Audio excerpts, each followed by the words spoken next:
So my name's Leena. I do art therapy here. I tend to do art-based projects, usually for underprivileged, and that means under the age of 26. I've been doing that for about 17 years now.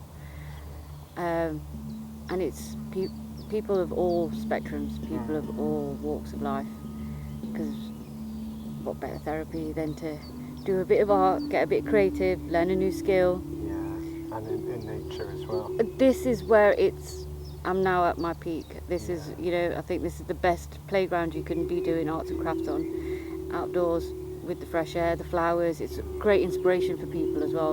A lot of people that are not naturally creative or feel that they're not naturally creative, the juices just need to get flowing, and usually nature's the best thing to kind of trigger that and help them actually express themselves in a positive way. You name it, we cover it. There's a charity called Soft Touch Arts that have been going for about 30 to 40 years now, and that's been basically their main aim, is to kind of help young people do music and arts. So now feels like this is the perfect opportunity to actually help those that are not only that age bracket but adults as well, people that are over 26. I think they get ignored a lot of the time.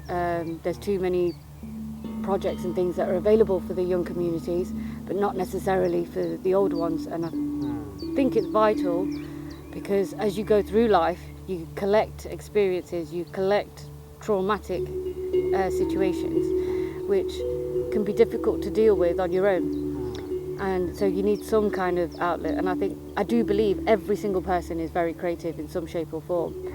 So it's about bringing that inner child out and getting them to get their hands messy and get colourful. We love colour. The idea behind the art therapy is to kind of focus on something bad that they've experienced, whilst crafting something out of that feeling. So that way you'll take that piece home, and it's metaphoric, so you kind of can see visually that when something's gone wrong, it doesn't necessarily have to stay as a problem. It can be turned and manipulated into a positive thing, but it's how you do that. And that's my main aim, is to teach people how to sort of self-heal through art. To be honest, it was all in the name, Eko and Joe. There's a beautiful story behind Joe, and the fact that it is eco, that's me to a T. I'm always about upcycling. What resources can you get for free that humans usually provide through rubbish or refuse, and what can you do to then create something new? And the dogs, we love the dogs. There's so many beautiful animals, but the dogs are the noisiest, and where there's noise, there's life. That's my theory. That's good. So Joe is Claire's son. It was unfortunate that he passed away, and it was his idea. He was very eco-friendly, and these are the kind of things that he wanted to do. But when Claire connected with Dan, Dan had all of the ideas, and it happened to be that it's on the wavelength of what Joe would have wanted. So because I've had a few losses in my life, I can empathise with how much you want to keep that memory alive and keep their morale solidly in place, and hopefully try and spread it, because they're not here to do that anymore. So as a collective, I feel really honoured to be able to be a part of that and keep that memory alive, but also help the community gain something from his teachings. I have a saying, and the saying is, a skill worth having is a skill worth sharing. And I think a lot of people tend to, from what I've experienced, people that have skills, because they've spent so many years investing and developing that skill, it's almost like they treat it as though it's a very precious metal, and that they won't be willing to share it, or they'll sell it. So they'll make something and then they'll sell it. But for me, I understand the importance of life. One thing is, without sounding sad, one thing's certain is that we're all born to die. So what do you do with the life that you've got? How can you spread your seeds and in a positive way, and the only way we can do that is through community.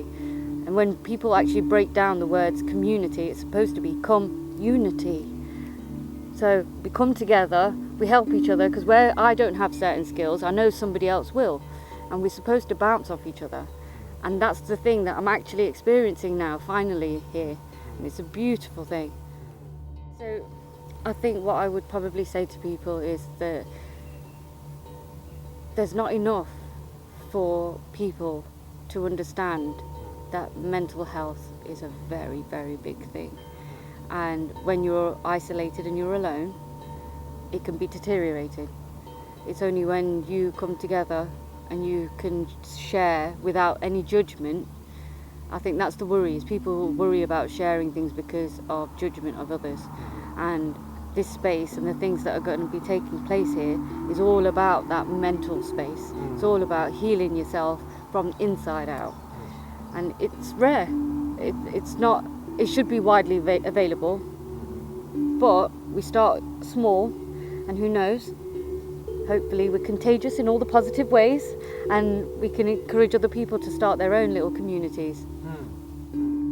Yeah. So the sad part is with a lot of these sorts of things is if you don't have particular permissions and particular planning, what can happen is it becomes temporary.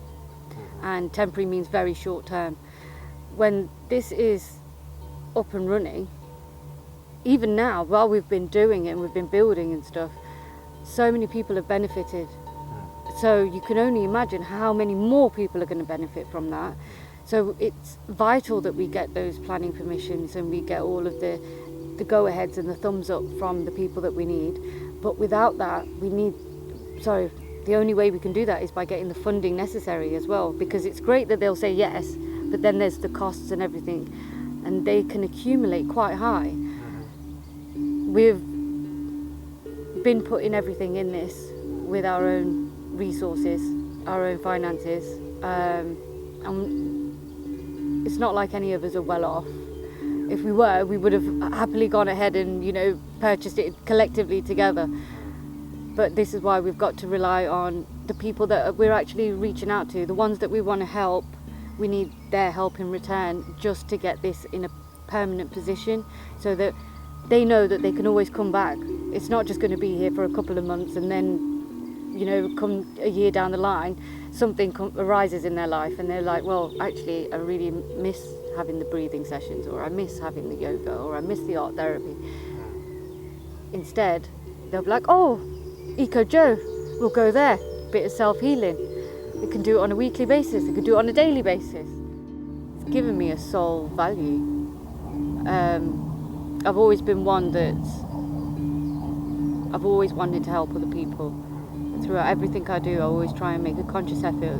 Who am I affecting? How am I affecting them? Am I helping them for the right reasons? And this is sort of like having it all thrown at me at once. And what a gift. What a great gift it is to be in a position where everything I've self-taught myself throughout 40 years, I'm now able to pass that on to people. And I've been doing it for kids for years, but